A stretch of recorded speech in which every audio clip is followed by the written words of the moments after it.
Se você está acompanhando o mercado, deve saber que depois da alta da Selic, os fundos imobiliários têm performado em baixa. E você pode estar se perguntando, o que está acontecendo? Seria agora então a hora de vender tudo e ir para a renda fixa? Hoje a gente vai analisar juntos essa questão. Primeiramente, é preciso entender a dinâmica do juros sobre a performance dos fundos imobiliários.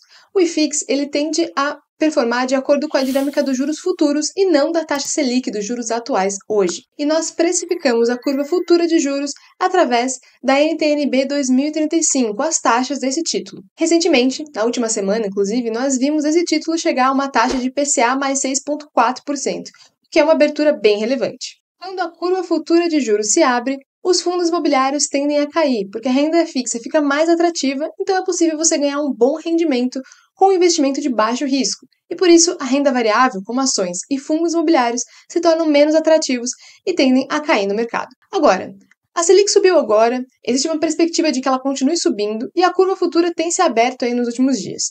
Isso significa, então, que o mercado de fundos imobiliários vai continuar caindo indeterminadamente? Vamos avaliar juntos essa performance. Para isso, trouxe aqui um gráfico que compara a performance do IFIX com a NTN-B 2035, que seria a nossa curva de juros. Observem aqui que quando a curva se abre, como eu falei, o IFIX tende a cair. Essa seria a nossa relação ideal. Mas de acordo com esse gráfico aqui, percebam que a curva futura de juros ela vem se abrindo desde o final de 2023, que nem aparece aqui no gráfico, mas no ano inteiro de 2024, na maior parte do tempo, a curva veio se abrindo. Entretanto, o IFIX performa quase que lateralmente, inclusive no primeiro semestre do ano chegou a registrar altas. Como que isso é possível? Se o cenário macroeconômico, a dinâmica dos juros não nos dá as respostas, a gente precisa investigar mais a fundo e ir para o micro, sair do macro em direção ao micro, que é o mercado que existe dentro do mercado de FIIs. Ou seja, o mercado imobiliário que está dentro dos fundos imobiliários. A alta dos juros acontece com o objetivo de controlar a inflação, que atualmente está pressionada, com as expectativas do mercado esperando o IPCA ao final do ano acima da meta de 3%. Apesar de um cenário mais desafiador, ainda assim a economia está aquecida, com a perspectiva de que o PIB cresça 3% em 2024. Além disso, no mês de agosto o desemprego registrou um percentual de 6,6%, o menor número histórico para o mês de agosto. Esse aquecimento da economia é muito positivo para o mercado imobiliário, pois aumenta a demanda para as empresas, por exemplo, expandirem suas operações e locarem mais escritórios, mais lajes corporativas, para expandirem sua operação logística também, alugando mais galpões, tomando mais metros quadrados. Então, isso gera um movimento positivo de aumento de demanda no mercado imobiliário. Então, apesar de um mercado, de um cenário macro mais desafiador, o mercado imobiliário dentro dos fundos tem performado muito bem, segundo os dados que a gente tem do último trimestre, com uma redução da vacância e aumento dos preços dos aluguéis cobrados, tanto no mercado de lajes corporativas quanto no mercado de galpões logísticos. Então, se nós temos um mercado imobiliário caminhando bem, mas uma queda da cotação no mercado dentro da bolsa por conta de um movimento de juros macroeconômico, a gente tem um movimento de mercado derrubando a cotação, mas os fundamentos mantidos estáveis. Nesse ponto, a gente encontra uma oportunidade de investimento. E eu vou ilustrar isso através de um gráfico comparando a rentabilidade do dividend yield do IFIX com a rentabilidade, o dividend yield aí da NTN-B 2035, que seria um título de renda fixa com uma longa duração. Comparando essas duas rentabilidades, o yield do IFIX com o yield da B35, a gente tem um spread, ou seja, uma diferença de 4,4% em favor dos fundos imobiliários. O que isso significa? Que existe um prêmio de risco de você investir em fundos imobiliários. Por que prêmio de risco? A gente sabe que a renda fixa ela tem menos risco do que um ativo de renda variável, como é um fundo imobiliário. E sabendo que a relação de risco e retorno deve ser respeitada, para se tomar mais risco, você deve ter mais retorno. Esse gráfico basicamente explica que a relação de risco-retorno está sendo bem respeitada, ou seja, para se tomar mais risco na renda variável, no fundo imobiliário, você tem um prêmio de 4,4% de yield superior para tomar esse risco. Agora, como a gente faz para saber se esses 4,4% é bom, é ruim? É só um número, e um número sozinho, sem comparação nenhuma, não nos traz muitas respostas. Então, trazendo aqui uma média histórica desse dividend yield, desse spread, desse prêmio de risco que se tem em investir em fundos imobiliários em relação à NTN-B 2035, nós temos que essa média histórica é de 3,68%. Então, hoje, o spread que a gente tem de investir em fundos imobiliários é de 4,4%, bem superior à média histórica. E é por isso que eu estou falando que essa queda do mercado traz uma boa oportunidade, porque temos bons fundamentos, fundos bons, sendo negociados a um preço baixo e que nos traz a um prêmio de risco superior à média histórica.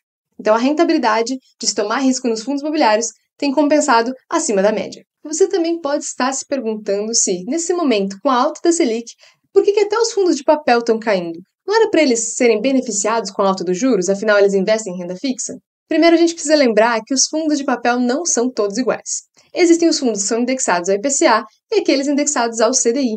Esses que são indexados ao CDI são aqueles que se beneficiam com a alta dos juros, uma vez que sua rentabilidade, seus dividendos devem aumentar com o aumento das receitas que provém dos seus ativos que têm indexação ao CDI. Agora, eles são a minoria do mercado. A maior parte dos FIIs de CRI, eles são indexados ao IPCA. E uma vez que os juros são usados para controlar a inflação, quando se aumenta os juros, a expectativa é de que o IPCA caia nos próximos meses. Inclusive, mês passado, já tivemos uma deflação. Com a perspectiva de que o IPCA fique a níveis mais baixos, é possível que exista uma queda na receita desses fundos, que deve refletir, sim, numa queda de rendimentos. E por isso, o mercado, já antecipando esse movimento, tende a vender essas cotas e derruba essas cotações dentro do mercado. Então a gente tem hoje os fundos que caíram de papel, são aqueles indexados ao IPCA e têm sido negociados aí com desconto no mercado. Por outro lado, os fundos indexados ao CDI têm negociado com ágio, eles não só não caíram, como se valorizaram nesse momento por conta da alta da Selic e têm negociado acima do seu valor patrimonial, então com ágio, estão caros. E isso impacta diretamente na sua rentabilidade do investimento. Eu vou mostrar aqui para vocês dois exemplos. Um dos fundos mais conhecidos que nós temos no mercado hoje, indexados ao CDI, é o KNCR11, fundo da Kinea. Esse fundo tem negociado hoje com ágio de cerca de 5% sobre o seu valor patrimonial. Então, quando a gente abre a carteira do fundo e vai na sua tabela de sensibilidade, a gente consegue ter uma ideia da rentabilidade implícita da carteira de CRIs do fundo de acordo com o nível de preços que ele tem negociado. Então, se você comprar esse fundo hoje, nesse nível de preços, ao carrego da carteira, a sua rentabilidade implícita, quando você tira a taxa de administração, é de CDI menos 0,29% aproximadamente. Então, além de você pagar caro no fundo, não é simplesmente o preço que você paga, isso impacta diretamente na sua rentabilidade. Porque agora o carrego da carteira está negativo em relação ao CDI, então paga menos do que 100% do CDI, por exemplo. Em contrapartida, temos um fundo aqui que a sua carteira de CRIs é indexada ao IPCA, que é o CPTS11. Por ser majoritariamente indexado ao IPCA, esse fundo está sendo negociado com um desconto de aproximadamente 12% sobre o seu valor patrimonial. E olhando a sua tabela de sensibilidade também, nós temos que hoje, com esse desconto, a rentabilidade da carteira é de IPCA mais 10,3%. Isso é rentabilidade líquida, ou seja, já tirando os custos do fundo. Então, excluindo aqui da análise, um perfil de qualidade de carteira, enfim, avaliando apenas as taxas de um fundo 100% indexado ao CDI e um fundo indexado ao IPCA, nós temos que a taxa de um, que é CDI menos 0,3 e um que é IPCA mais 10,3, a taxa do fundo indexado ao IPCA é superior. Isso em um momento de queda do IPCA e alta dos juros. E essa diferença, esse momento em que se destaca a rentabilidade de um fundo indexado ao IPCA, mesmo no momento macro não tão favorável a esse tipo de indexação, é por conta do nível de preços que esse fundo negocia no mercado. Isso significa que um fundo é melhor e outro pior? Não. Aqui a gente não está avaliando qualidade de nenhum desses dois fundos, nenhuma das gestoras, nada. Apenas um exemplo de essa diferença de indexação e esse nível de preços nesse momento macroeconômico. Qual é a lição que a gente tira disso?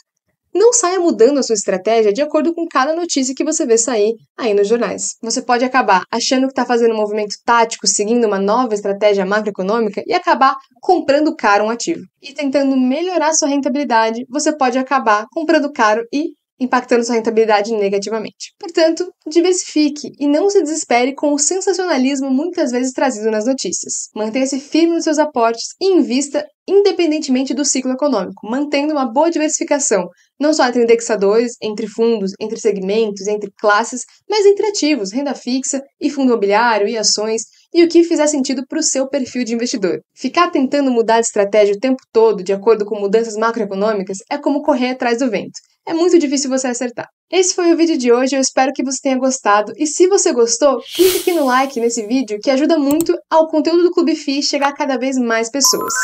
E se você ainda não é inscrito, se inscreve aqui no canal para ficar por dentro das principais notícias e acontecimentos, atualizações do mercado de fundos imobiliários e FIAGROS, FIINFRAs e FIPEs. Até uma próxima!